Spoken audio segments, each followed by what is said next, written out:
এর মধ্যে? একটু নুন দিলাম। নুন দিলে আর কি? এবার কি যাচ্ছে? Taste maker. Taste maker Maggi masala. আচ্ছা, হোয়াইট সস পাস্তাতে আমি প্রথমেই ক্লিয়ার করে দিই, হোয়াইট সস পাস্তাতে কিন্তু মিক্সড হার্বস, অরিগ্যানো এগুলো যায়, রাইট? বাট আমরা একদম মানে পাতি বাঙালি, হ্যাঁ পাতি বাঙালি, তো সে কারণে আমরা ওইসব কিছু ইউজ করছি না। এই একবার এই প্রসেসে ট্রাই করো, দ্যাটস ইট, আর কিছু বলবো না। চিনি দাও মা, গোলমরিচের গুঁড়ো, ময়দা দাও, সরি ময়দা না, চিনি দাও।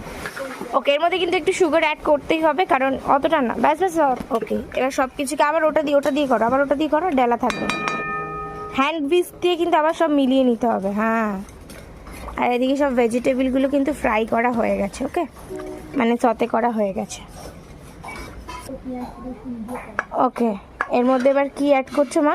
ভেজিটেবলগুলো দিলাম, সব ভেজিটেবল ভেজে নেওয়া হয়েছে। আচ্ছা, সব সতে করানো হয়েছে, ওই ভেজিটেবলগুলো দিয়ে দিল। এবার কি এর মধ্যে পাস্তা দেবে? চলো দিয়ে দাও। ভেজিটেবলটাও কিন্তু বাটারে করা হয়েছে, সতে। ওকে, তার ওপর দিয়ে চলে গেছে পাস্তা। সো বেসিক্যালি এটাই রেসিপি।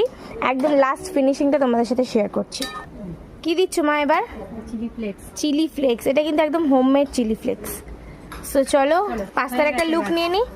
পাস্তা একদম রেডি। ওয়াও, কত ক্রিমি মা, একবার নাড়ো, তাড়াতাড়ি নাড়ো, কত ক্রিমি দেখো, দারুণ হয়েছে পাস্তাটা।